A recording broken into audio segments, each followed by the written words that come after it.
Udah itu malam-malam presiden keluar sendiri. Kemana Mas? Sama ajudan, sama pengawal masuk ke rumah penduduk. Ini pernah beliau lakukan di NTT. Malamnya di sebuah kabupaten, kan hotelnya nggak terlalu inilah bintang 5 tapi hotel-hotel melati gitu. Karena di situ ada yang terbang. Malamnya keluar ke rumah penduduk.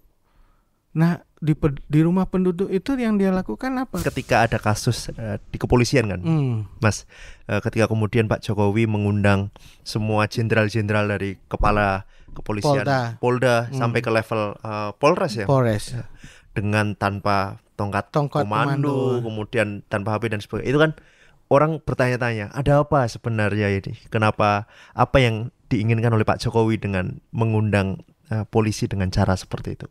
Boleh diceritakan nggak sih Mas, apa maksudnya, siapa yang punya ide tersebut, lalu bagaimana itu berjalan gitu. Halo, aku Obed Krishna dan aku Hesti. Selamat datang di Ristaker Podcast. Kita akan membahas masalah-masalah terkini dari perspektif resiko politik dan ekonomi untuk membantumu memahami apa yang terjadi sekarang dan apa yang terjadi di masa depan. Kalau kalian suka dengan videonya, boleh dong di like dan komen.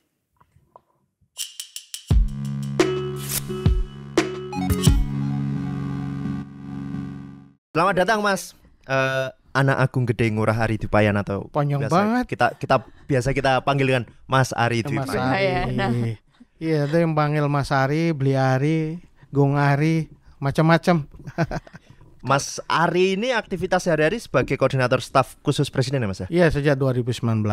2014 sampai 2015, 6 bulan saya staf khusus Menseknek. Setelah itu Agustus September 2015 diminta untuk staf khusus presiden sampai 2019 jadi koordinator staf khusus presiden. Jadi hampir 8 tahun ini udah di Jakarta. Jadi orang Jakarta. Iya, maupun rindu banget nih pulang ke rumah. Ke Jogja ya Mas. Kata Baskoni jangan lupa jalan pulang. Betul. Jangan lupa jalan pulang. Benar. Itu selalu ingat saya. Jadi ketika dia pidato orasi guru besarnya, dia kan soal pidato yang menurut saya juga sangat penting ya, soal jalan ketiga itu dan peran intelektual. Pesan yang selalu terngiang di benak saya itu jangan lupa jalan pulang. Selain karena keluarga juga di Jogja. Ya, selain keluarga di Jogja. Kan jangan sampai tersesat kan jalannya. Betul. Ya. Betul. Yang penting jalur pulangnya kita tahu itu. Betul. Dan di mana rumahnya. Nah itu. Yang paling penting ya punya rumah dulu lah. Iya. Iya kan udah ada rumah kampung halaman, rantau untuk memperkaya, kata Malaka kan gitu. Ada kampung halaman tapi juga ada rantau. Rantau selalu diartikan sebagai cara kita untuk memperkaya, memperkuat diri untuk memperkaya kampung halaman. Itu. Orang Minang selalu bicara tentang itu. Saya kira Tan Malaka, saya baca tulisan Tan Malaka, benar juga nih. Jadi UGM kampung kita ke Jakarta merantau, pulang jangan lupa pulang ke rumah gitu. Kampung halaman. Luar biasa. Jadi sedih ya. Berarti rumahnya bukan Bali lagi Mas? Ya rumah bisa banyak kan. Ini rumah kedua ya Mas? Rumah kedua. Ya rumah pertama saya lahirkan di Bali, di Gianyar. Saya juga nggak lupa tanah leluhur. Kemudian kedua tempat saya belajar, menuntut ilmu dan banyak hal yang saya dapat di Jogja. Ini rumah saya yang kedua. Gitu. Jadi sekarang udah musimnya punya banyak rumah ternyata ya. Nah itu. Betul Mas. Aduh, gimana nih? Okay. Tapi aman ya ini Mas ya? Aman. Gak dimarahin presiden ya Mas ya? Enggak lah. Kan bukan buka puasa bersama. Iya. Kan bersama. Ini kan pulang ke rumah nggak dimarahin. Betul. Mas boleh diceritain Mas, apa sih Mas sebenarnya yang dilakukan oleh seorang koordinator staf khusus presiden gitu? Apa yang dilakukan sehari-hari? Kita di luar nih pengen tahu apa yang sebenarnya terjadi di dalam istana gitu. Behind the scene-nya. Behind the scene. Kita ketemu sutradaranya lah kira-kira. Orkestratornya. Boleh, saya kan semacam baut di sekian mesin besar yang ada ya, jadi nggak besar banget sih. Jadi tugas utama saya sebenarnya adalah menyiapkan substansi yang akan menjadi bahan bacaan presiden. ini tim yang dulunya waktu periode awal saya sama Pak Sukardini Nakit menyiapkan itu bersama-sama, baik itu untuk bahan pidato, kemudian bahan arahan presiden untuk rapat kabinet, kemudian juga talking point ketika presiden menerima tamu atau berbicara atau konferensi pers yang dilakukan oleh presiden, itu semua perlu disiapkan bahannya. Tentu ini pekerjaan yang menarik ya, karena pada saat dasarnya ini pekerjaan akademik juga, karena merumuskan satu ide atau pesan yang kita formulasi secara sulit, karena Presiden Jokowi itu kan tidak pidato atau arahannya tidak panjang-panjang kan, pointers saja gitu. Tidak panjang, bagaimana memformulasi gagasan itu secara padat dan bisa dikomunikasikan dengan mudah ke publik, bisa dicerna oleh publik tanpa harus berkerut ya, mendengar pidato arahan, clear sekali apa yang disampaikan. Jadi ini tantangan baru sebenarnya, walaupun secara akademik kita juga di UGM selalu menulis, membaca tulisan juga kan. Dan waktu itu kan secara akademik biasanya kalau membuat tulisan panjang gitu. Harus yang panjang. Iya, kalau makin panjang makin makin terlihat pintar ya Mas. Terlihat pintar, wah bisa menggambarkan. Nah, presiden itu punya gaya nggak berbeda, yaitu beliau ingin pesan yang disampaikan ke publik itu sangat jelas, tidak terlalu banyak, mungkin satu atau dua poin utama. Betul. Kemudian dengan bahasa yang sederhana, yang bisa dipahami oleh semua. Ini satu tantangan berat ya. Gimana kita yang biasa menulis panjang, kemudian akhirnya bisa menulis pendek, sangat padat. Kemudian itu bisa memformulasikan semua hal yang ingin disampaikan oleh presiden. Dan bagaimana itu bisa juga dipahami, dimengerti oleh banyak orang. Kalau kita menulis akademik makin sulit, makin kelihatan bangga kan, makin absurd gitu ya Mas. Apalagi kalimatnya ada Inggris-Inggrisnya. Itu kalau Presiden Jokowi enggak, makin mudah orang menangkap pesannya, makin sampai pesan itu. Itu saya kira satu hal yang jadi tantangan, tapi juga ya mengujilah kemampuan kita untuk bisa melakukan itu. Artinya Jokowi dengan pidatonya Pak Jokowi yang singkat dan kemudian sederhana itu 7 menit ya Mas? Ya, rata-rata 7 menit. 7 menit. Ya rata-rata lah. Menteri bahkan lebih pendek dari 7 menit.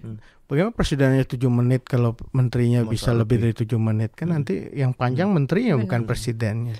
Dan itu memang didesain ya Mas untuk artinya didesain untuk Pak Jokowi lebih padat, lebih mudah agar karena itu gaya ya, menurut saya itu bukan suatu yang baru ya. Baru presiden baru begitu, enggak.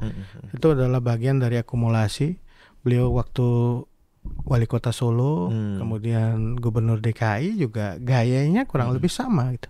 To the point, apa yang menjadi inti persoalan, menjadi inti masalah itu yang disampaikan. Kemudian juga pesan yang kuat itu apa gitu. Bahkan beliau sering mengatakan 1, 2, 3 gitu. Yang pesan pertama apa, pesan kedua apa, pesan ketiga apa. Sehingga orang bisa paham, clear apa yang menjadi arahan presiden. Tapi kenapa 7 menit Mas? Ada enggak, itu sesuatu yang mungkin kita belajar dari pengalaman. Kalau orang lebih dari 15 menit, 20 menit udah kehilangan perhatiannya kepada apa yang disampaikan. Jadi nanti orang sibuk main HP gitu. Perhatian tidak kepada apa yang disampaikan oleh presiden. Jadi tidak harus 7 menit, tapi kurang lebih ingin menyampaikan pesan itu tidak perlu berlama-lama dengan kata-kata yang berbunga-bunga. To the point apa yang ingin disampaikan. Bahkan pidato kenegaraan 20 menit. Biasanya pidato kenegaraan 1-2 jam. Ini bisa dilakukan dalam 20 menit. Yang penting message-nya, pesannya itu. Dan dari pidato itu bisa memberikan tidak hanya direksi tapi inspirasi. Jadi dengan itu orang bisa berpikir, oh iya betul ini yang harus kita lakukan gitu.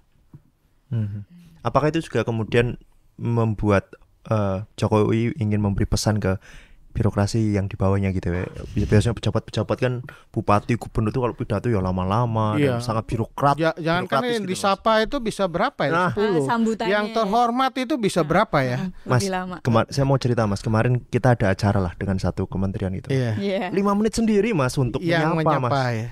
Dan itu belum Pak Jokowi nggak ada loh. Ya, Pak Jokowi menyapa, tetapi di dalamnya ada komunikasi non verbal itu. Ada sesuatu yang bisa membuka, ya orang tertarik mendengar. Misalnya menyebut calon-calon presiden. Itu kan cara berkomunikasi yang menurut saya nggak biasa. Kalau orang pidato kan yang terhormat dengan jabat, dengan gelarnya. Ini enggak. Dia selipkan sesuatu di situ dan menurut saya itu akan menyegarkan suasana.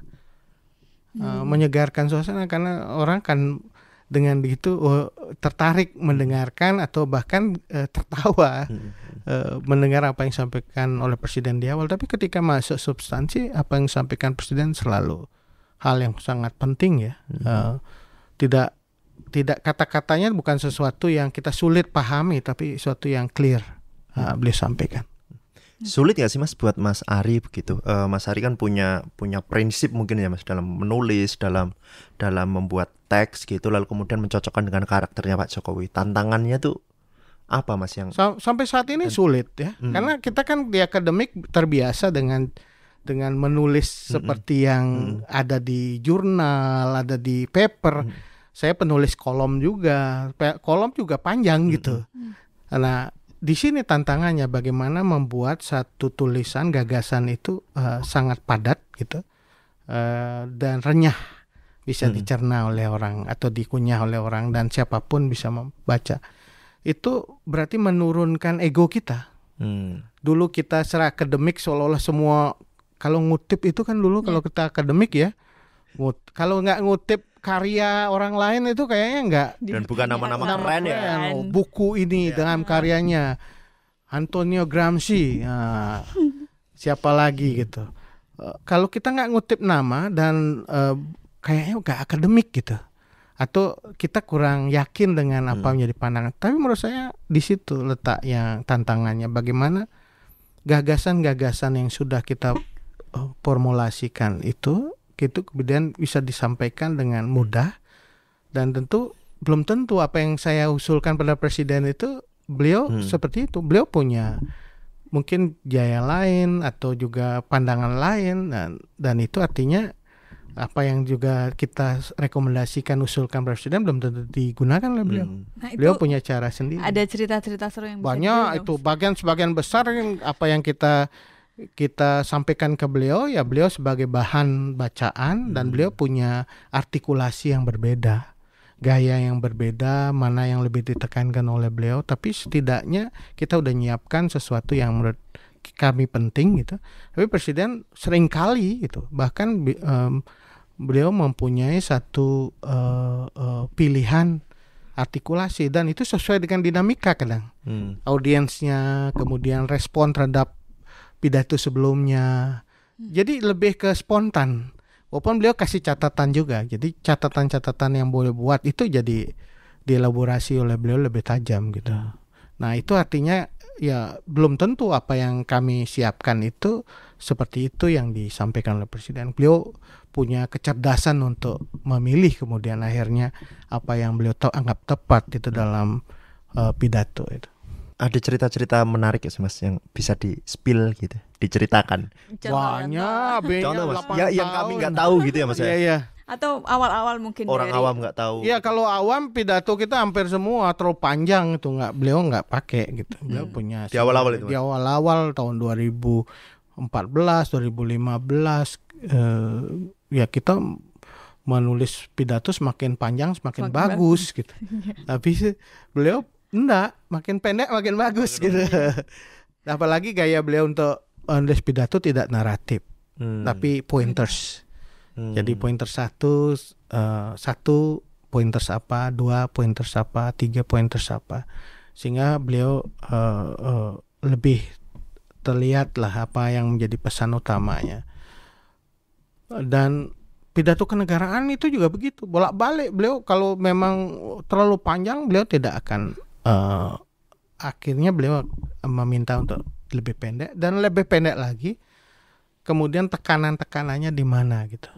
Jadi beliau tidak pingin sesuatu itu sangat kering gitu ya, garing. Betul. Sesuatu yang menarik juga audiens untuk mendengar, sesuatu yang kemudian membuat orang berefleksi. Oh iya betul apa yang disampaikan. Karena pidato kenegaraan seperti itu kan kami siapin tim besar itu dari kementerian, lembaga. Biasanya kan gayanya kementerian dalam merumuskan pidato kan pasti sudah standar ya, seperti laporan. Betul. Gitu.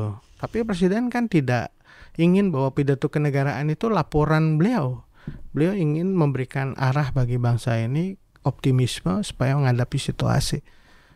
Itu message yang ingin dibangun, pesan untuk bangsa sebenarnya, prinsip. Nah kayak gitu kan berproses akhirnya kita. Jadi sampai saat ini memang saya sendiri menganggap diri saya belum mampu mengikuti sepenuhnya apa yang menjadi gaya presiden ya. Termasuk mungkin Pak Pratikno, Pak Sukardiren Akit yang selama ini juga ikut menyiapkan bahan itu. Juga mencoba mencari sebenarnya seperti apa yang pas untuk Bapak Presiden. Dan Presiden tentu terus dinamis gitu. Jadi gak pernah karya kita statik gitu. Artinya apa yang kami usulkan presiden nggak pernah statik, selalu coba presiden pasti nggak suka ini, presiden tidak akan memakai ini. Jadi kita berupaya untuk menyesuaikan, tapi tentu beliau yang akhirnya yang menentukan dan bahkan melakukan sendiri, menyampaikan sendiri secara tidak sesuai dengan teks, kadang-kadang beliau sampaikan gitu. Dan beliau sudah punya catatan sendiri. Gitu. Kalau ide untuk di pidatonya kemudian Pak Jokowi punya kuis dan sepeda itu dari presiden. Itu murni dari presiden luar biasa. Menurut saya itu cara yang paling mudah sebenarnya untuk berkomunikasi. Karena orang mendengar pidato itu kan sangat bosan. Apalagi pidatonya berulang-ulang yang sama. Nah, ketika orang diundang oleh presiden melalui kuis itu kan sebenarnya untuk meminta anak-anak atau orang dewasa untuk datang ke depan, dia berhadap dengan presiden kan. Jarak dengan presiden itu tidak jauh, sangat dekat. Bahkan dengan keluguan, dengan berbagai apa adanya itu muncul di situ. Dan ada komunikasi, ada dialog gitu. Dan masyarakat tertarik untuk melihat bukan pidatonya, tapi intinya bagaimana interaksinya terjadi.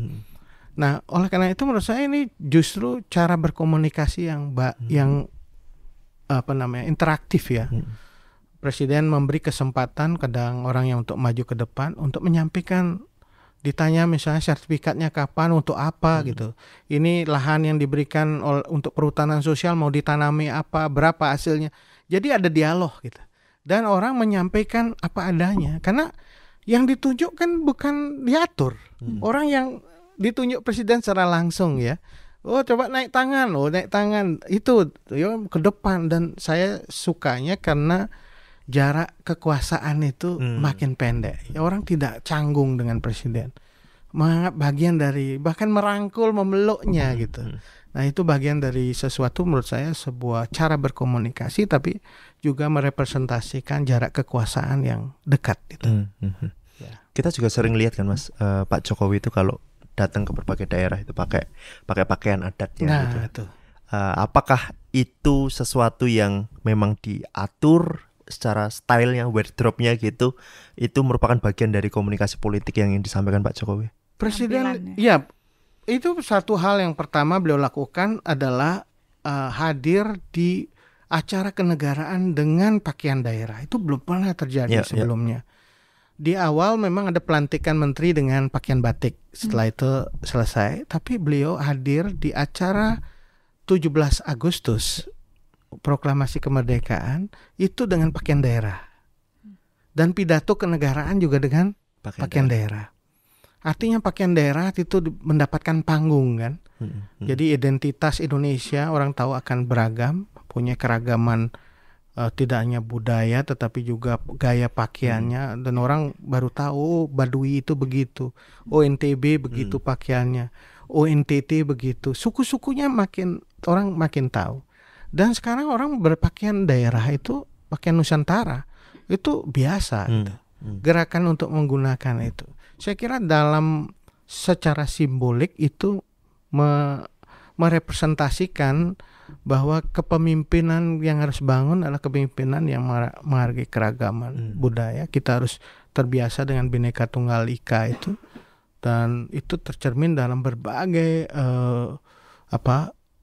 bukan hanya simbolik pakaian loh, di dalam kuis yang disampaikan Presiden di masyarakat kan dia bertanya tentang Pancasila, pakaian daerah-daerah di Indonesia apa saja, provinsinya berapa, pulau-pulaunya apa, ikannya apa. Jadi dengan cara seperti itu, selain mendekatkan diri dengan masyarakat, juga ada satu hal yang penting, yaitu bahwa kita bangsa yang besar, bangsa yang beragam, yang Bhinneka Tunggal Ika. Itu saya kira dari simbol itu kita dapat. Jadi tidak perlu dipidatokan sebenarnya, tapi diwujudkan di dalam berbagai gesture, dalam berbagai simbol yang dipakai, digunakan. Ya, berarti kan selain menggunakan gaya pidato yang singkat dan juga bahasa yang dipahami, ini ya Mas, simbol-simbol tadi itu ternyata juga dampaknya jauh lebih kuat gitu ya. Betul. Jadi saya lihat sekarang orang berpakaian Nusantara di berbagai kesempatan udah biasa, forum-forum resmi. Kemudian juga yang paling penting sebenarnya bukan hanya itu, pola interaksinya, pola interaksi itu.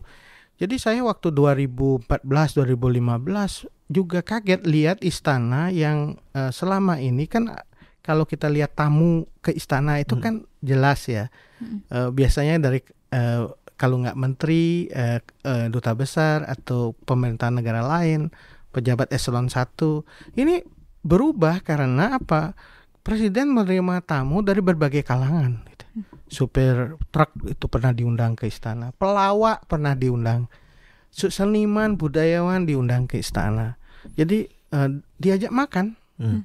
Jadi pola komunikasi yang saya kira sangat interaktif yang dilakukan, Presiden bisa mengetahui apa yang menjadi bagian dari aspirasi dan beragam itu, dan melakukan secara intim gitu, dengan cara dialog sambil makan siang. Gitu. Itu kalau boleh tahu pertama kali yang mencetuskan siapa Mas ide-ide? Presiden. Sampai waktu itu kelabakan juga Pak Menseknek Pratikno, gimana cara mengatur setting ruangan yang lebih dekat gitu ya. Jadi kalau dulu kan model kita selalu acara resmi itu Presiden di depan, audiens di yang datang di belakang gitu. Lalu ini kita bikin acara, Presiden memerintahkan supaya mengatur setting yang lebih model-model santai yang lebih ini round table misalnya. Kalau sambil makan lebih hangat gitu. Lebih hangat, lebih dekat, lebih hangat. Itu prinsip menurut saya sangat penting dalam manajemen kekuasaan. Bagaimana komunikasi itu bagian dari hal yang fundamental sehingga orang merasa menjadi bagian, dihargai dalam konteks itu. Iya. Soal simbol ya Mbak. Simbol saya merasa Jokowi itu kan Pak Jokowi diidentikan dengan simbol ya Pak. Simbol. Dengan simbol. Tapi juga ada space tadi kan. Kalau space-nya terlalu jauh, kita dekatkan dengan space yang bikin seperti kita ngatur kantor lah. Kalau dulu kubikel kan kita lakukan, banyak kantor yang kubikel, yang sekat-sekat. Akhirnya apa? Orang bersama interaksinya nggak terjadi kan. Nah kalau kita ruangnya kita rubah, ruang-ruang kubikel kita hancurkan, kemudian muncul ruang interaksi bersama, itu komunikasi bisa berjalan. Jadi orang bisa berdialog dengan orang lain dengan lebih intens ya. Termasuk mau lanjut dulu. Aku mau bahas yang lain.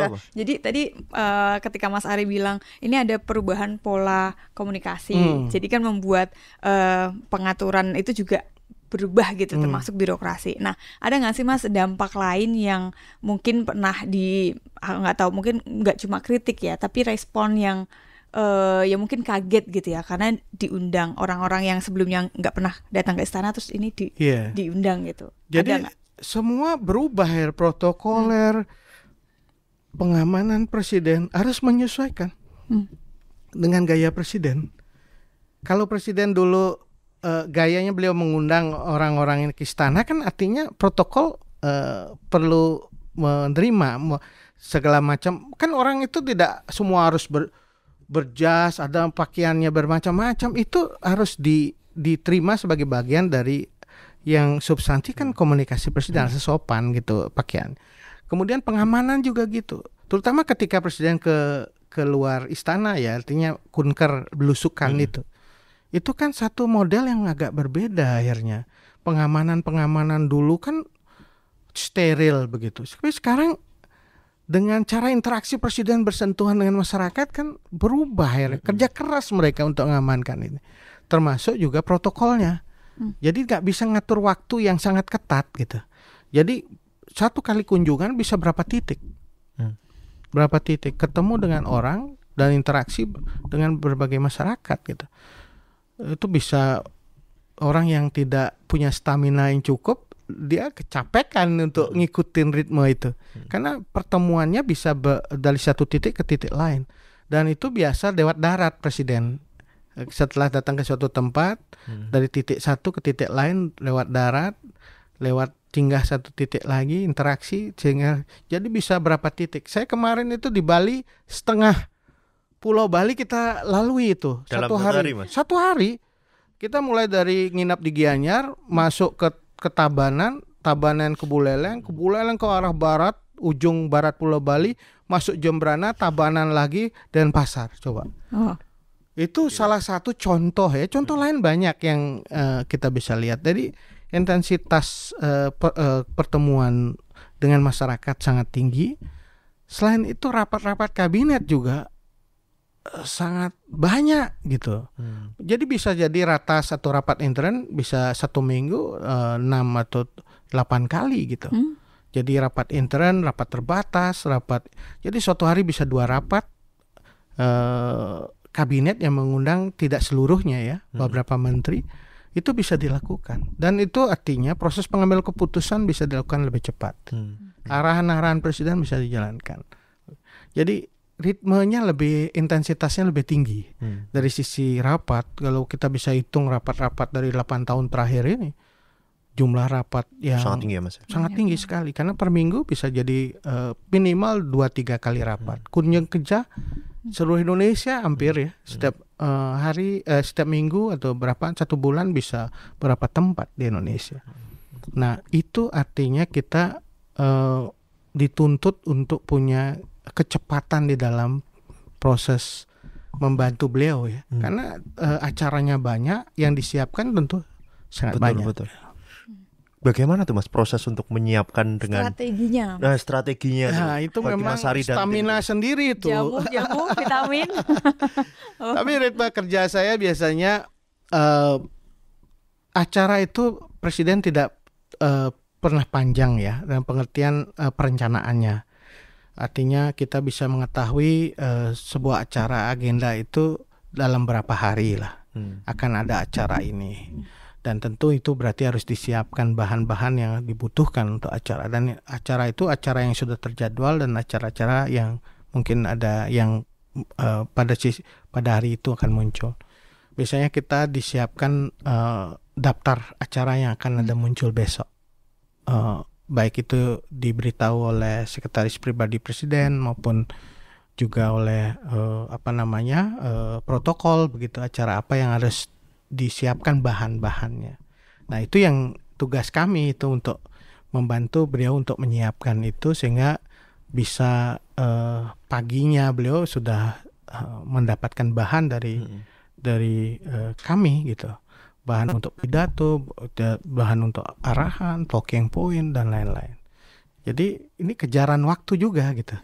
Jadi kalau acaranya baru keluar malamnya gitu, besok paginya ya malamnya itu nggak tidur ya Mas. Ada tim yang bekerja untuk menyiapkan bahan, saya biasanya ngirimnya pagi gitu. Nah, itu yang biasa kita lakukan secara rutin sampai 8 tahun terakhir ini. Ya, Mas Ari sepertinya menikmati Mas. Iya. Karena kerja akademik menurut saya, kerja membaca bahan, kemudian memformulasi itu menjadi sesuatu yang mengkonsolidasi sebenarnya gagasan ya. Sebenarnya kerja akademik sekali itu. Nah, kalau mungkin boleh diceritain Mas awal-awal dulu dari akademik ke Jakarta itu struggle-nya apa aja sih? Transisinya agak mudah karena itu kerja akademik. Nah, itu. Kalau kerja yang lain mungkin agak susah ya. Kalau memformulasikan sesuatu substansi dari data yang beragam, dari stok pengetahuan yang tersedia, kemudian kita formulasi jadi satu paper, itu kan kerja yang sebenarnya kita lakukan. Cuman kecepatan kemampuan kita untuk melakukan itu kan kita dibekali nih metodologi berpikir. Ya kita sangat beruntung kuliah di DPP UGM ini karena secara metode berpikirnya, cara berpikir, framework berpikirnya itu yang harus kita miliki gitu. Dengan framework itu yang kita gunakan untuk menghasilkan formulasi yang lebih tajam. Tentu kita harus sensitif juga tentang apa yang sudah diputuskan sebelumnya, punya stok pengetahuan tentang perdebatan yang muncul tentang isu itu. Itu kayak kita juga melakukan semacam mapping terhadap pemikiran yang sudah ada dan arahan ke depan Presiden posisinya harus diambil seperti apa. Itu kan bagian dari kerja-kerja akademik sebenarnya. Kerja think tank, kerja think tank itu. Think tank melakukan hal yang sama. Kita melakukan riset, kita melakukan formulasi pilihan opsi kebijakan. Kita dorong salah satu yang mungkin penting untuk jadi pilihan dalam kebijakan itu. Termasuk dalam pidato. Pidato itu kan tidak mensosialisasi, menginformasikan pilihan kebijakan, tetapi juga mengapa kebijakan itu harus diambil. Apa arah ke depan? Mengapa kita mengambil ini? Ada pendidikan politik di sana ya, Mas? Ada edukasi. Sehingga misalnya Presiden sekarang bicara soal Indonesia maju, bicara soal hilirisasi industri, mengapa kita stop ekspor nikel, apa yang harus kita lakukan untuk green economy. Itu bagian dari edukasi publik, supaya publik juga mempunyai pengetahuan cukup tentang ini. Itu agenda setters ya. Karena kalau enggak, publik bisa kemana-mana. Kalau Presiden mau menyampaikan ini kan agenda setting. Ini loh kebijakan yang kita ambil, mengapa itu kita ambil, arahnya kemana, bagaimana kita melakukan kebijakan itu. Berarti Mas Ari juga banyak ngikutin sosial media gitu, Mas? Perdebatan-perdebatan sosial media. Iya, bagian dari riset. Karena kerja kita nggak mungkin bisa terbantu kalau kita nggak ada riset. Riset dalam pengertian kita riset dokumen-dokumen yang ada. Ini dari masukan yang diberikan dari berbagai kementerian, termasuk juga riset-riset terkait dengan sosial media dan monitoring media, survei-survei, dan juga knowledge yang dimiliki pihak lain. Kita harus bertanya juga kalau kita nggak tahu. Kita harus bertanya pada ahlinya supaya kita bisa memahami persoalan itu lebih jelas. Ya ini terharu ya, ternyata dasar-dasar yang ada di UNIF. Saya kira nggak rugi lah kuliah di DPP karena kita punya fondasi dasar cara berpikir, dan itu menurut saya dimanapun akan kita pakai. Nah, tinggal kemampuan melatihnya, kemampuan menuliskan, mengkomunikasikan. Itu saya kira satu yang perlu dipelajari. Ya. Karena di situ ada leadership juga. Bagaimana kita mempertemukan berbagai pihak untuk membicarakan hal itu. Itu kerja-kerja yang juga kerja yang tidak akademik saja, tetapi kerja untuk menyambung sebenarnya berbagai pemikiran itu dalam satu formulasi. Misalnya contohnya, ketika saya gabung awal di pemerintahan di istana itu kan masing-masing komunikasi itu kan beragam. Ada seknek, setkap, setwapres. Itu masing-masing punya sendiri. Kemudian saya coba membangun jembatan antar institusi-institusi itu. Gimana di lingkungan istana berbagai institusi ini punya sumber informasi yang kurang lebih sama, sehingga bisa dibagi. Masing-masing kan punya tanggung jawab, tapi sumber informasinya nggak perlu sendiri-sendiri dong. Betul. Bisa dibuat satu keranjang informasi yang bisa dipakai. Nah, di situ analisisnya kemudian bisa dipakai untuk masing-masing. Nah, dari istana ini konsolidasi itu kita teruskan ke internal KL. Gimana KL itu yang saya sebut tadi punya relasi komunikasi yang kuat dengan istana, termasuk juga kaitannya narasi tunggal tentang bagaimana KL itu juga dia harus mengkomunikasikan bukan tentang dirinya, tetapi juga tentang pemerintahan gitu. Misalnya Kementerian Kesehatan juga bicara soal apa yang sudah kita hasilkan dari infrastruktur, energi, mengapa kita melakukan itu juga jadi bagian kewajiban masing-masing kementerian lembaga. Nah, termasuk juga bagaimana pembenahan reformasi internal komunikasi di masing-masing kementerian. Karena kita di awal-awal kan sering menghadapi dengan fragmentasi, ya krisis komunikasi lah, gitu ya. Karena masing-masing kementerian bicara sendiri-sendiri. Kalau bicara sendiri-sendiri akibatnya kan bisa overlap ya, bisa tumpang tindih, apalagi bisa berbenturan satu sama lain.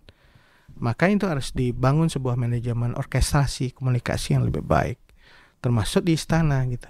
Bagaimana istana itu juga bisa menjadi bagian dari membangun orkestrasi supaya betul-betul siapa yang bicara apa yang dibicarakan itu clear ke publik. Itu strateginya gimana sih Mas? Kan pasti berat ya Mas untuk menurunkan ego kementerian ataupun lembaga. Berat itu kerjaan institusional. Gimana caranya itu Mas? Ya pertama itu tadi Presiden punya satu hal yang menurut saya sangat penting dilakukan di awal, bahwa tidak ada visi misi menteri, yang adalah visi misi presiden. Jadi kita ingin memperkuat lembaga kepresidenan itu sebagai sesuatu institusi yang menentukan arah ke depan itu seperti apa, sehingga bisa jelas ya presiden itu arahnya ke sana, menteri-menteri juga ikut mensupport arah presiden itu. Tidak hanya arah kebijakan tapi juga penganggaran gitu. Presiden melakukan konsolidasi anggaran gitu. Tidak hanya konsolidasi kebijakan, arah kebijakan, tapi konsolidasi anggaran. Sehingga apa yang menjadi program presiden disupport oleh anggaran. Itu yang mengunci ya Mas? Mengunci, supaya betul-betul kita mencapai sesuatu yang cepat, tepat dalam waktu yang pendek. Karena usia pemerintahan 5 tahun. Betul. Jadi kita bisa bayangkan apa yang bisa kita hasilkan selama 5 tahun kalau tidak ada fokus, tidak ada konsolidasi kebijakan maupun anggaran untuk masuk ke fokus yang ingin dibangun presiden. Presiden kan jelas sekali fokus saya adalah percepatan pembangunan infrastruktur. Itu di awal, dan ini semua fokus ke sana. Kedua adalah bagaimana cara meningkatkan daya saing, reformasi struktural dilakukan. Yang ketiga bagaimana menguatkan sumber daya manusia gitu. Itu semua arahnya gitu. Dan itu menjadi arah juga menteri-menteri. Nah, itu yang pertama. Jadi arahnya harus clear, semua satu, kemudian narasinya juga satu, dan juga ditambah anggarannya juga terkonsolidasi. Nah, terakhir tidak hanya itu, eksekusinya deliver. Karena kalau kita hanya bicara bahwa sekarang ini hanya rencana saja atau program saja tapi tanpa kemampuan untuk kontrol manajemen eksekusi, maka jadi masalah. Maka presiden salah satunya adalah memperkuat manajemen eksekusi ini. Istilah beliau bagaimana membuat tidak hanya sekedar target gitu. Send aja, istilah beliau kan sending. Oh, jadi kalau bukan program di sending, dibuat ke publik, di launching udah selesai, enggak, deliver. Bagaimana membuat program itu betul-betul berjalan dan ada outcome-nya, ada dampaknya. Dan dampak ini kan kita bisa ukur dampaknya. Nah, maka berhentilah sending kata beliau. Kita harus membuat dia deliver. Nah, kalau dia deliver berarti harus ada cara pengawasan pengendalian yang kuat dari presiden. Nah, cara beliau apa? Manajemen lapangan. Jadi beliau datang ke semua program yang sudah direncanakan di rapat kabinet. Oh, ini direncanakan, beliau cek di lapangan. Benar nggak itu? Jadi manajemen lapangan jadi penting. Namanya manajemen lapangan itu tentu diperkuat lagi dengan berbagai instrumen yang akan membantu beliau untuk memastikan bahwa itu tereksekusi, yaitu rapat kabinet. Jadi rapat kabinet makin sering kan dicek itu. Ini progresnya sampai di mana? Kalau beliau tidak hanya ingin lihat di progresnya laporan dari menteri, beliau akan cek di lapangan. Itu manajemen monefnya itu penting. Karena menurut beliau kita sudah banyak punya rencana. tetapi miskin eksekusi, miskin implementasi. Kaya rencana, miskin implementasi. Iya, semboyan ya, kaya rencana, banyak sekali rencana mau dibuat dulu, tapi implementasinya kan gagal. Ya. Nah, itu yang beliau benahi. Bagaimana implementasi itu bisa berjalan dengan baik. Manajemen lapangan. Manajemen lapangan. Ya. Itu yang terasa ya Mas dengan kehadiran beliau di berbagai tempat. Makanya ada orang kritik beliau itu, ini kok kayak manajer gitu, kerja manajer. Menurut saya itu yang dibutuhkan saat ini. Tidak hanya kita membutuhkan orang yang berpikir besar, tapi bagaimana memastikan apa yang dipikir besar itu menjadi sesuatu program yang berdampak dan terlaksana itu. Jadi kan ini menurunkan sesuatu yang besar ke dalam satu kerja-kerja yang bisa nyata gitu loh. Itu yang menurut saya harus kerja-kerja dari atas ke bawah. Nah, menurut saya di dalam berbagai rencana yang sudah dilakukan, berbagai hasil yang dibuat itu kan sebenarnya gagasan besar. Kalau kita runut ke atas itu gagasan besar. Jadi kan Pak Jokowi sebenarnya ada gagasan besar. Cuma beliau tidak perlu menyatakan itu gagasan besar itu, mendemonstrasikan gagasan besar itu ke publik atau membicarakan gagasan. Yang penting adalah gagasan besar itu dipastikan dijalankan dalam berbagai instrumen dan itu betul-betul berdampak. Itu yang jadi titik perhatian dari Presiden. Mas, tadi ada yang menarik ya soal bahwa komunikasi antar kementerian harus jalan, sinkron dan sebagainya. Kan kemarin ada beberapa kasus ramai ya Mas soal kementerian itu. Saya kadang jadi bertanya, apa yang kemudian dibayangkan atau dipikirkan oleh Presiden dan timnya gitu menghadapi menghandle perbedaan pendapat antara beberapa menterinya. Presiden selalu berapa kali Anda bisa cek di track media yang bisa dicek jejak di media apa yang beliau lakukan, selalu mulai dengan mengatakan ini kan yang belum jelas jangan dipolemikkan dulu. Dibicarakan di dalam rapat. Jadi mekanisme yang beliau gunakan untuk mengkonsolidasi keragaman kepentingan, perspektif itu di dalam rapat. Makanya rapatnya banyak, sering ratas atau rapat internal itu supaya berbagai perbedaan itu bisa dikonsolidasikan. Setidaknya dikonsolidasikan dulu oleh para Menko-nya. Kan tugas Menko salah satunya mengkoordinasi. Sehingga beragam dari perspektif, beragam kepentingan dari kementerian itu bisa dikonsolidasi oleh Menko hingga dilaporkan oleh Presiden. Tapi kan kadang nggak semua atau dihadapkan pada persoalan yang harus cepat responnya, nggak bisa kita nunggu. Presiden mengundang untuk rapat kabinet, rapat itu untuk membicarakan itu.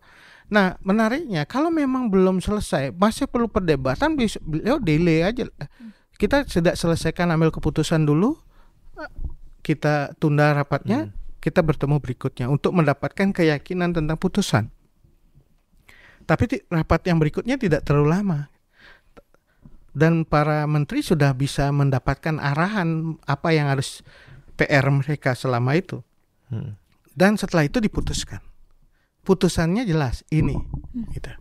Nah, artinya dengan cara seperti itu, akhirnya setelah putusan jelas, komunikasinya kan lebih clear. Berdasarkan arahan Presiden, putusan rapat kabinet ini.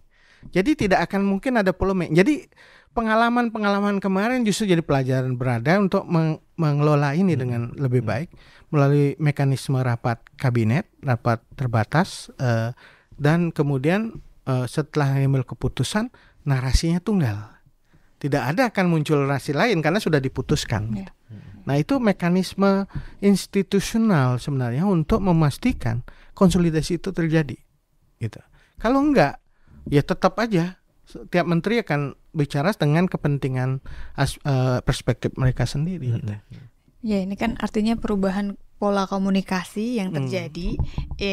Memang ketika ada sosok baru pasti akan ada pro dan kontra gitu ya Mas. Tapi ternyata pola komunikasinya ke masyarakat juga diubah dan ke internalnya juga disesuaikan gitu ya Mas. Betul. Menurut saya institutional reform ya. Institutional reform itu di internal, di pemerintah maupun ke masyarakat. Bagaimana relasi negara dengan masyarakat, pemerintah dengan masyarakat itu dibangun. itu mekanisme yang bisa dibangun baru melalui sebuah reform. Nah, memang pasti pada titik tertentu ada titik lemahnya, koreksi, kritik terhadap itu, tapi upaya untuk hal itu tetap berjalan gitu. Berjalan.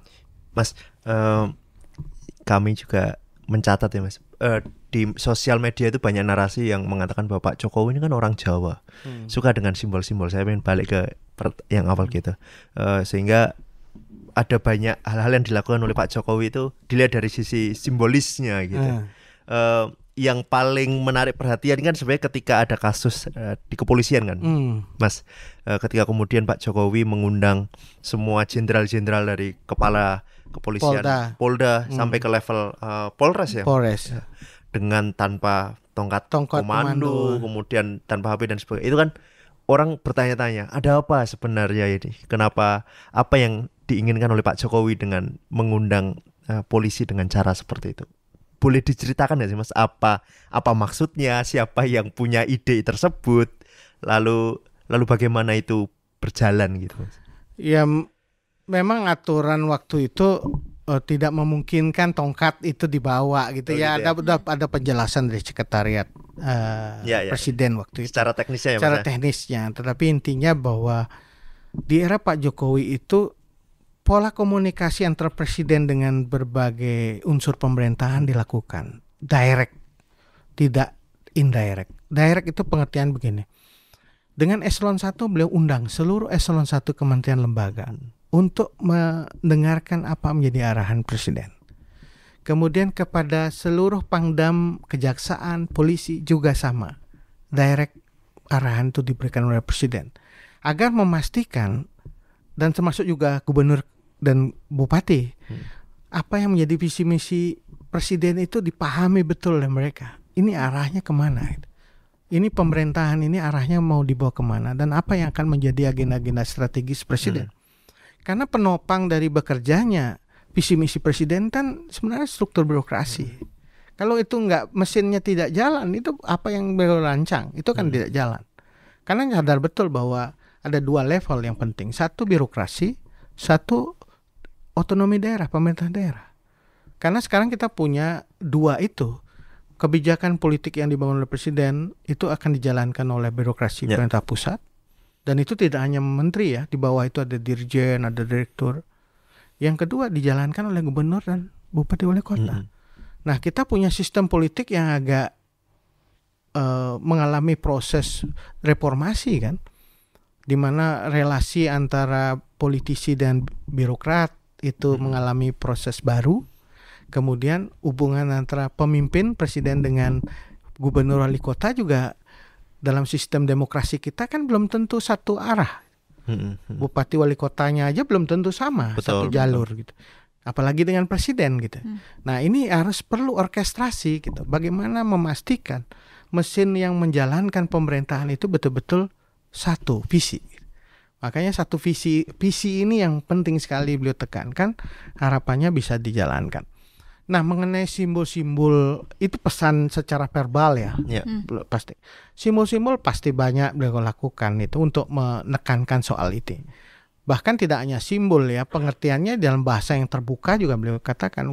Kalau misalnya satu daerah ada kebakaran, kapoldanya atau dandimnya saya pecat gitu. Itu kan salah satu cara-cara komunikasi yang direct yang dia lakukan, tidak simbolik, terus terang tegas gitu.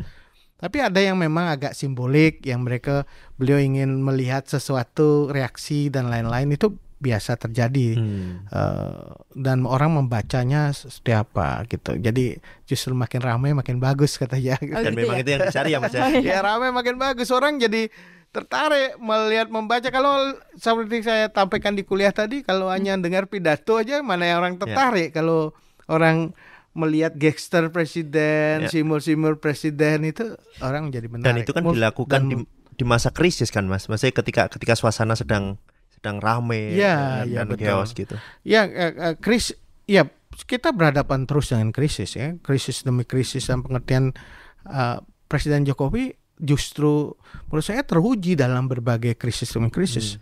2016 kita tahu pada persoalan krisis yang terjadi. 2000 setelah itu kita menghadapi pandemi, krisis ekonomi juga melanda dunia. Jadi bagi saya penting sekali kita punya kemampuan untuk manage krisis ini sebagai salah satu leadership. Poinnya di leadership dalam menghadapi setiap krisis apapun, leadership jadi penting. Ketika pemimpin tahu mana arahnya, kemana, dan bagaimana mengajak orang lain, institusi lain untuk ikut menghadapi itu, saya kira akan berbeda sama sekali situasi yang kita hadapi. Nah, jadi itu adalah menurut saya satu kunci penting di dalam menghadapi krisis, berbagai krisis ini yang dihadapi ya Mas. Ya, leadership dan kemampuan untuk mengajak atau melibatkan banyak orang di dalam proses untuk mengatasi soal ini. Bahkan di Indonesia mendapatkan sejarah. Lawan utama presiden tahun 2019 jadi masuk dalam pemerintahan. Itu juga ramai ya Mas? Iya, itu kan di negara lain susah sekali kita bisa lihat situasi seperti itu. Dan kalau kita lihat dari sisi kemampuan politik leadership tadi, ya mengajak lawan dulunya menjadi bagian dari pemerintahan bukan sesuatu yang mudah, tapi terjadi di Indonesia. Iya, itu kalau kalau saya sering baca jurnal atau studi dari akademia dari luar kan melihat Indonesia sedang mengalami kemunduran gitu karena mengajak berbagai pihak termasuk lawan politik. Tapi ternyata itu bagian dari manajemen resiko yang dilakukan ya Mas. Itu harus dibangun. Negara terbelah dalam situasi krisis, mau belah kapalnya. Kita udah badai, gelombang yang tinggi, itu bukan berarti bahwa oposisi kritik itu tidak mendapatkan ruang harus diselesaikan, tidak. Kritik tetap mendapatkan bagian dari. Tapi dalam situasi tertentu ketika kita membutuhkan soliditas dalam menghadapi situasi yang berat, kita harus mampu menyingkirkan berbagai penyebab keterbelahan itu untuk bersatu menghadapi ini. Dan poinnya itu ternyata terjadi dalam konteks Indonesia. Kita lebih mampu menghadapi pandemi ini karena kita relatif solid gitu. Nah, kalau kita nggak punya kemampuan untuk itu, bisa dibayangkan ya, krisis pandemi itu memukul kesehatan dan ekonomi, bisa terdampak krisis politik di banyak negara terjadi gitu. Nah, kita mampu untuk mengkonsolidasi stabil karena kita membutuhkan itu, menggerakkan kemampuan nasional untuk mengatasi situasi itu.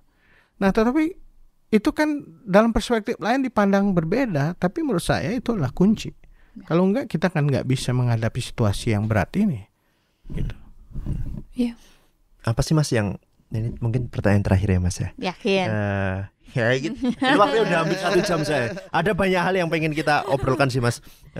Termasuk sebenarnya yang ramai kan Pak Jokowi punya beberapa kunjungan kerja yang cukup menarik perhatian kan Mas. Iya. Beberapa kunjungan kerja terakhir gitu. Sebelum kamu soal kunjungan kerja. Enggak, mau nanya aja yang penetapan lokasi-lokasi kunjungan itu apakah dari Pak Jokowi sendiri atau ada sebelum ke terakhir? Yang ngomongin terakhir. Ini ya, ini hubungannya sama jalan rusak kemarin kan ada kasus itu, Jokowi. Iya, menarik nih pilihan-pilihan Pak Jokowi ini ya. Jadi pertama tentu prioritas daerah-daerah yang memang belum pernah dikunjungi itu akan diselesaikan oleh beliau. Bahkan kaget juga sebuah kabupaten yang selama Republik ini berdiri belum pernah dikunjungi presiden. Baru pertama kali Kerom kemarin. Itu di NTT ada lagi berapa kabupaten yang terpencil yang tidak pernah dikunjungi oleh presiden. Bahkan menteri pun mungkin belum pernah ke sana. Itu dikunjungi oleh presiden. Itu satu, menurut saya satu makna yang sangat penting bahwa seorang pemimpin, presiden harus bisa mengetahui juga kondisi di daerah dengan persoalannya mereka masing-masing. Yang kedua penting juga presiden itu tidak memilih daerah yang dikunjungi, daerah yang mendukung. Daerah yang tidak mendukung dikunjungi kok. Justru sebaliknya. Sebaliknya banyak daerah-daerah yang sebenarnya dalam pemilu 2014, 2019 tidak mendukung Pak Jokowi tetap beliau kunjungi. Nah itu seperti NTB, Aceh, Sumatera Barat, Kalimantan, beberapa Kalimantan yang kira-kira yang jelas NTB gitu, atau Jawa Barat, Sumatera. Tidak ada diskriminasi, daerah itu tidak mendapatkan bantuan, tetap mendapatkan satu program yang menjadi fokus perhatian presiden. Dan yang dikunjungi juga daerah-daerah yang tidak hanya urban area, tapi juga daerah-daerah perbatasan. Coba presiden mengunjungi semua wilayah perbatasan di Kalimantan Utara, bahkan pulau-pulau terluar, Miangas gitu. Artinya kita ingin mengajak melalui kunjungan itu, sebenarnya presiden ingin mengatakan bahwa kita punya banyak PR untuk kita selesaikan. Dan kita menyelesaikan PR itu bukan di Jawa saja, kita harus menyelesaikan dari pinggiran, dari daerah-daerah terdepan, dari daerah terbelakang, daerah-daerah perbatasan. Itu yang kita harus bangun gitu. Sehingga di periode pertama kan membangun dari pinggiran. Yang kita bangun bukan hanya Jawa sentrik, tapi Indonesia. Membangun daerah perbatasan ke daerah-daerah puncak yang terisolasi. Itu sudah pernah dikunjungi. Nah, pilihan-pilihan itu kan gak mudah. Kalau kita mau sederhana kan yang paling mudah diakses, yang paling mudah gampang protokol dan keamanan. Enggak. Beliau pingin daerah-daerah yang sebenarnya menjadi simbol dari hal yang harus kita bangun. Nah, di situ menurut saya satu mungkin bagian dari leadership yang perlu ditiru oleh kepala daerah lain yang mau sekarang kan mau jadi pilkada atau apa ya. Setidaknya mengunjungi bukan hanya daerah-daerah yang dianggap masih perlu dibangun, tetapi juga mengunjungi masyarakat yang terdampak, masyarakat yang perlu dibantu. Kemarin saya di Bali, betulnya juga viral itu. Kita nginep di sebuah hotel di Gianyar. Udah pulangnya itu udah nyampe tuh sore, udah malam lah. Udah lewat maghrib gitu. Presiden udah masuk kamar. Kita kan udah nyangka nih selesai nih. Tugasnya, kita bisa istirahat. Udah itu malam-malam presiden keluar sendiri. Kemana Mas? Sama ajudan, sama pengawal masuk ke rumah penduduk. Ini pernah beliau lakukan di NTT. Malamnya di sebuah kabupaten, kan hotelnya nggak terlalu bintang 5 tapi hotel-hotel melati gitu. Karena di situ ada yang terbang. Malamnya keluar ke rumah penduduk. Nah di rumah penduduk itu yang dia lakukan apa? Dia ngobrol. Ini dapat bantuan apa, pekerjaannya apa, dan dia mengasih bantuan itu.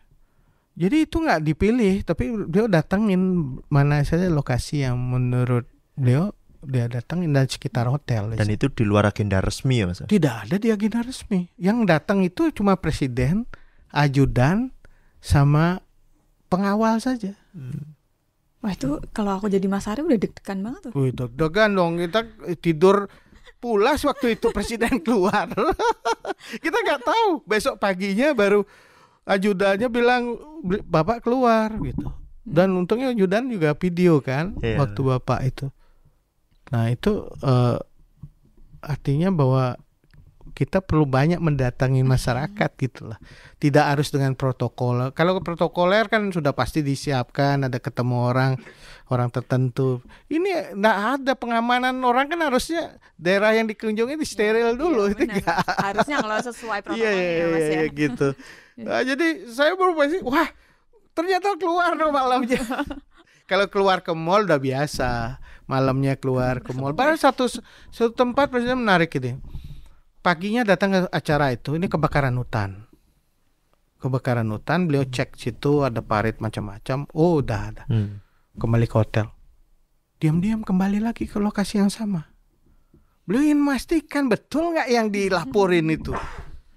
Makanya itu kan penting ya. Benar. Bagi seorang pemimpin untuk terima laporan yang situasi lapangan yang benar itu kayak apa. Jangan sampai beliau mendapatkan satu yang informasi laporan yang ABS gitu, asal bahasa AJS asal Jokowi senang gitu kan. Nggak mau beliau lakukan cek dengan cara beliau sendiri. Misalnya laporan tiap hari ada laporan harga beras berapa, minyak berapa, itu kan biasanya cross check ya Mas? Di cross check. Saya suruh orang saya ngecek, sehingga beliau bisa tahu harga ini benar nggak yang dilaporkan. Jadi menurut saya korek dalam itu, beliau datanya ingat betul, dan Artinya informasi tidak tunggal, bisa beliau cek sendiri. Dan sangat terbantu dengan era media sosial sekarang ini kan, netizen itu banyak melaporkan banyak hal yang penting yang perlu jadi perhatian presiden. Ya itu. Iya. Dan beliau sering ya Mas melakukan misalnya kayak tiba-tiba keluar dari agenda resmi, artinya pergi sendiri gitu, improve gitu. Jangankan acara yang sudah biasa tuh sering sekali ya. Ini protokol ngarahkan ke sini, beliau jalan sendiri ke arah yang lain itu bisa.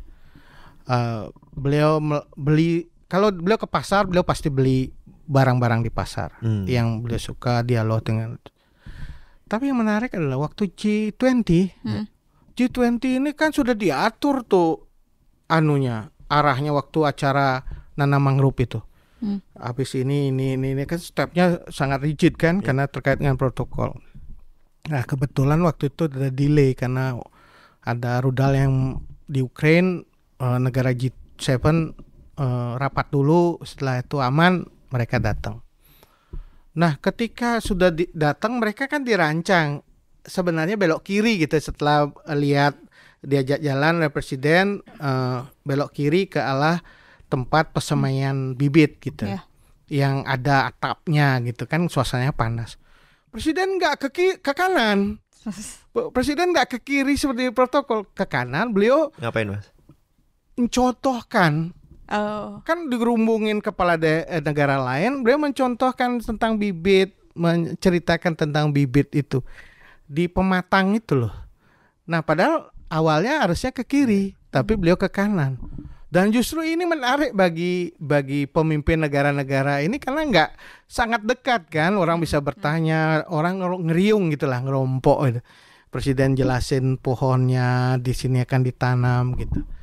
Nah bagi saya informality seperti itu justru menjadi satu kekuatan Presiden Jokowi, membangun kedekatan sehingga G20 itu sukses loh. Orang sudah takut sejak Januari Februari itu terakhir komunike. Setelah itu tidak ada komunike pun lahir dari bulan terakhir itu, bulan Februari. Sepanjang bulan itu tidak ada komunike, hanya kesimpulan catatan rapat semua forum yang dihadir. Dan berhasil ketika G20 ada komunike, ada deklarasi yang lahir. Itu kalau nggak ada kemampuan komunikasi informal yang kuat dengan masing-masing kepala negara, mereka merasa relax, mereka merasa bagian dari kebersamaan, itu nggak mungkin kan muncul. Dan formality itulah yang kemudian membuat luruh ini tembok-tembok ketegangan yang muncul. Nah kekuatan Pak Jokowi itu ternyata tidak hanya konteks di dalam negeri ketika menegosiasikan pemindahan relokasi waktu wali kota Solo, Jakarta, Waduk Pluit, tapi juga bertahan untuk negara-negara besar, untuk problem-problem dunia gitu. Informality itu jadi kunci. Informality ya. Itu menjadi kata penting ya Mas. Penting di dalam membangun komunikasi yang lebih lancar gitu. Sehingga banyak keputusan kesepakatan bisa dihasilkan. Oke, mungkin terakhir nih Mas, pertanyaan terakhir. Kok terakhir terus? Kayaknya terakhir kali tadi. Enggak, kalau ini terakhir. Kalau ini terakhir sih Mas. Ini mungkin lebih ke refleksinya Mas Ari ya Mas ya. Iya. Dari dunia akademis lalu kemudian terjun ke pemerintahan, menghadapi berbagai krisis di pekerjaannya gitu Mas. Maksudnya menghadapi banyak tantangan gitu dalam mengawal presiden begitu. Apa refleksi yang bisa Mas Ari bagikan ke kita gitu? Terutama proses mitigasi resikonya publik itu Mas. Iya. Akademisi kita kaya lah dengan pemikiran teori epistemiknya luar biasa kita ya, punya perdebatan teoritik, perdebatan akademik tentang sesuatu itu kita punya. Tapi ini akan makin tajam kalau kita coba uji di dalam situasi-situasi krisis. Yang menghadapi situasi krisis itu kan biasanya praktisi, leader gitu. Akademi akan mendengar pengalaman leader itu dalam mengatasi krisis. Tapi akan menarik kalau akademisi dunia yang terlibat dalam dunia framework teori dan lain mengalami situasi itu langsung.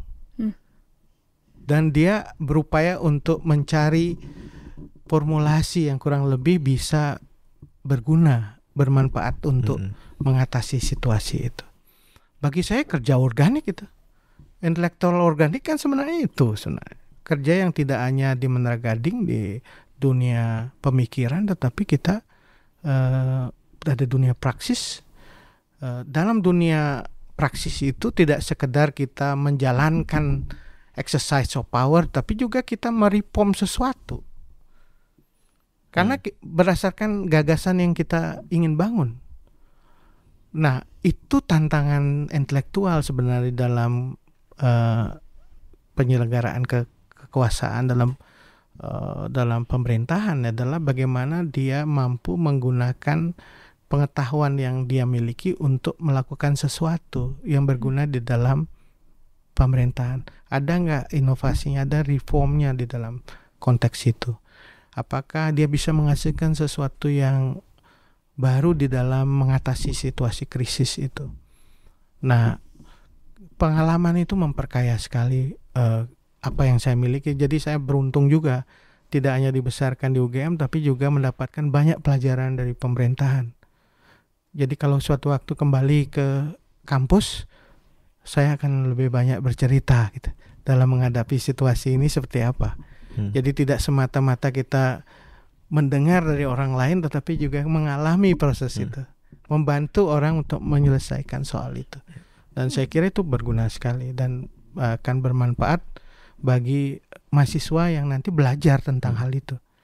Jadi tidak belajar tentang krisis hanya katanya krisis, tapi pengalaman krisis itu seperti apa, dilema-dilema yang dihadapi seperti apa. Karena kompleksitas persoalannya, pilihannya harus diambil, dia harus mendahulukan yang mana. Nah, itu saya kira berapa risiko harus diambil. Karena pemimpin kalau tidak berani mengambil risiko, pilihan tentang pilihan, dia tidak akan berbuat apapun. Dia akan masuk zona nyaman. Dia kan tidak berani memutuskan sesuatu. Dia bisa bilang aja waktu aja kan memutuskan. Kalau waktu memutuskan sampai dia selesai jadi pemimpin, tidak akan ada sesuatu. Jadi kayak lagu ya. Iya, makanya kita harus berani memutuskan sesuatu, mengambil keputusan, risikonya pasti ada.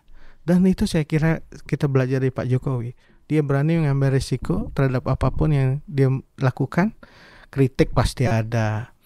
Bukan hanya kritik loh, serangan negatif, hoax dan lain-lain, semburan fitnah itu pasti ada. Tapi itu harus dilakukan. Karena pilihan-pilihan itu harus diambil, diuji lagi dengan satu outcome-nya.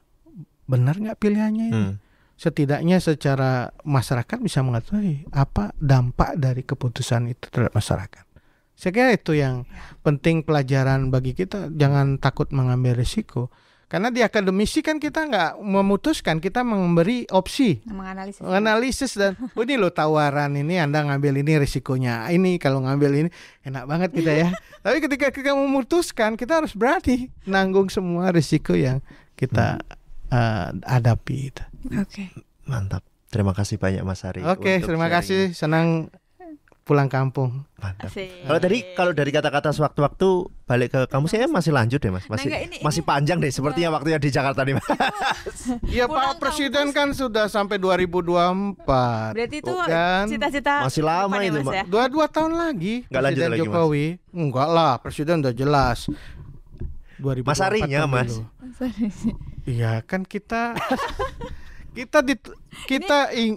saya bergabung dengan Presiden Jokowi karena saya punya visi yang sama.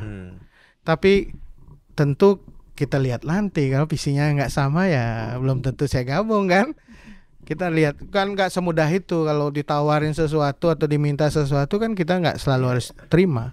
Kita harus lihat apakah cocok dengan posisi pilihan kita yang kita miliki, sikap yang kita miliki. Kalau cocok kita bantu, kalau nggak cocok pulang kampung.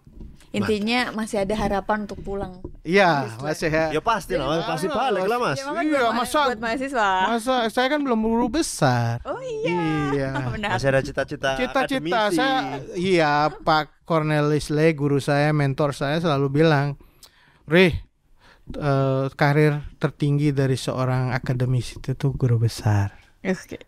Jadi apapun kamu bisa jadi staf khusus atau bisa jadi apa itu tidak penting. Yang penting kamu mencapai puncaknya itu guru besar. Jadi saya belum guru besar, jadi belum mencapai puncak ya gitu. Karena domainnya adalah akademisi kan. Iya, saya berangkatnya di akademisi.